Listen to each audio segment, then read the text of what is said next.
everybody, welcome back to the My Pro Golfer channel. Today I got a special treat for you that reminds me a little bit of one of my favorite movies, which is Gladiator. And in that movie, they gave their people games to take their mind off of the difficulties that they had going on in their environment. And just like that for you, I'm gonna create 3 games for you today that you can play with your buddies or your friends or yourself and make your practice time that much more fun to keep the mind away from how difficult this game can be and have way more fun while practicing.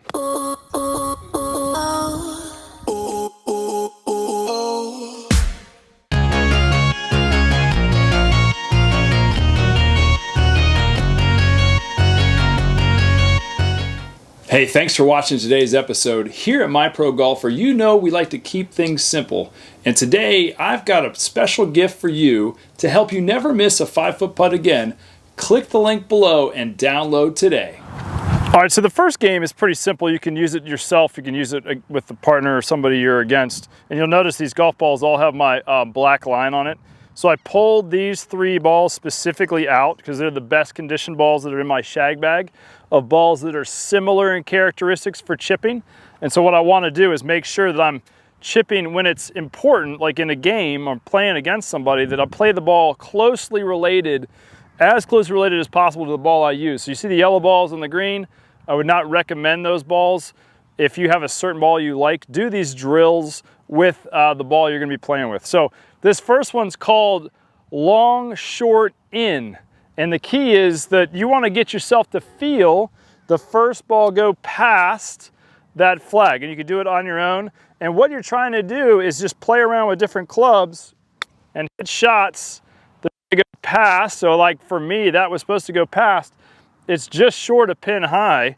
The next one's going to go short. So as you get good at this, you want to create the barrier between successful and not successful. So that was not successful. My buddy, whoever I'm playing with against, should be able to hit it just past. As far as it goes, doesn't matter. The better the game you get, the better player you'll become. So now this one's just short. I mean, that could be a total wuss and just hit a real short shot to be, you know, really easily short, especially if my buddy hit his short shot and was long. You're going to play around with the situation. Similar to match play where somebody hits it in the woods, they're going to make 7. If you just kind of dink it down there and make 4, you won the hole, but it's maybe not the most optimal way to play, but you're playing for the situation. And so then this last ball is trying to get it as close as you can. And what we've done is we've developed feel. So we know that that first ball is actually pretty close. So the swing and the contact that I just made will be pretty close to this shot. And I'll say to myself, okay, just a little bit more aggressive, not much, put a little bit more spin on it, aim a little bit closer, and I can develop the shots. Let's see if we've learned anything. Getting ourselves set up for that shot, feel that sensation, stroke hard, throw it in there. Ooh, it's about 2, maybe 3 feet just left. Should be something I can make. Remember, if you're listening to Phil Mickelson at all or anybody on tour, that 3-foot circle is huge. The tour player makes like 99% from there. That 4-foot circle goes to 76%. So that shot should be a make, be a great way to utilize and play this game. It's called the long, short, and in game. All right, so our second game is called Trouble. And the reason why it's called Trouble, and this is a great game to play with somebody, it's an okay game to play by yourself. And I'll tell you that and explain that in just a second.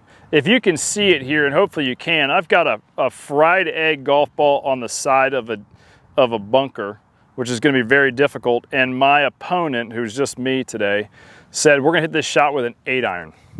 Not an optimal club to use, but it's a club that you now have to think through, well, how would I swing it to get it out and close? We'll go to that same flag as the other game just to kind of get a comparison of it.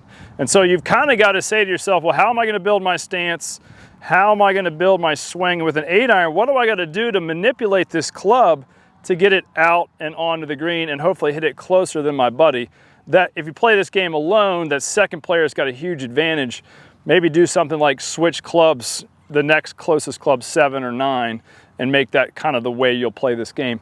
Because what you're trying to do is relate situations that you have on the golf course that you never get a chance to practice because you don't practice it. You got this beautiful facility. when I'm out here at night, there's a beautiful shade trees over here, and 90% of the people practicing are under the shade.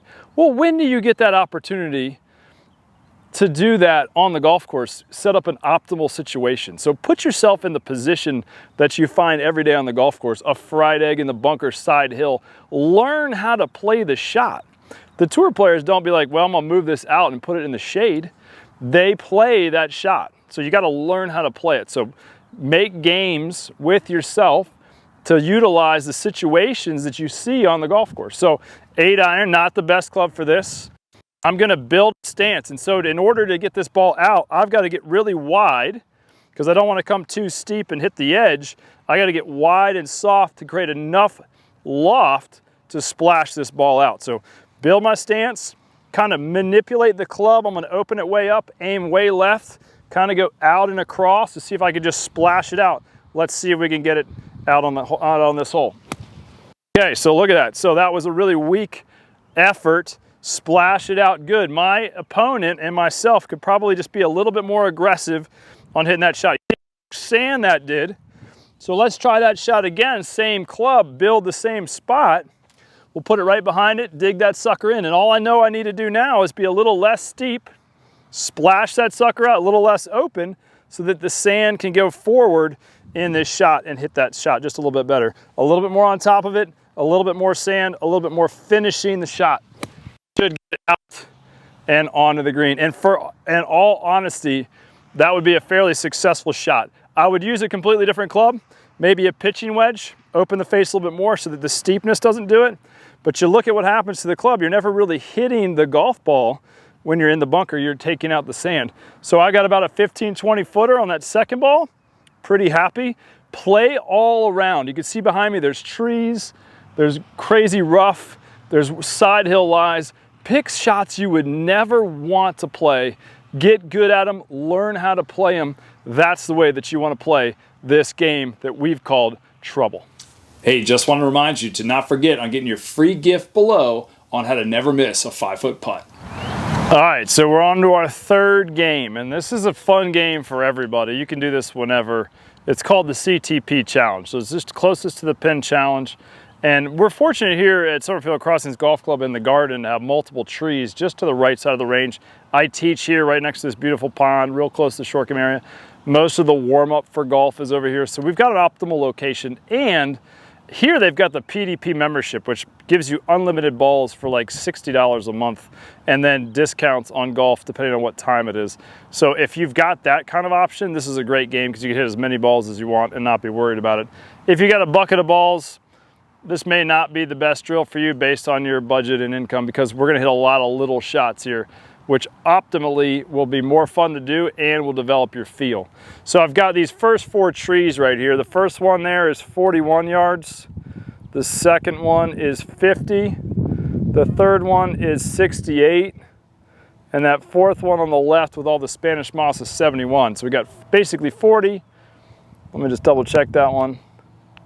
Basically 40, 50, 70,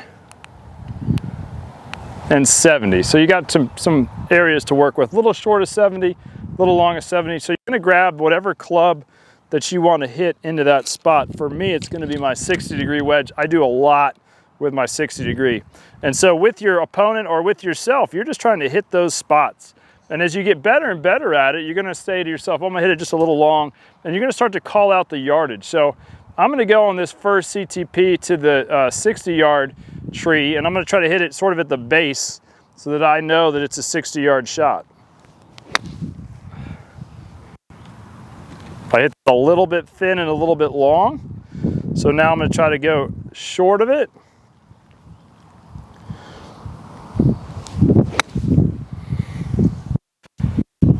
That landed about 5 yards short, so we're gonna say 55 yards. And then I'm gonna try to really hit the bottom of it and add that 5 yards to this swing just by giving a little bit different trajectory and a little bit more speed.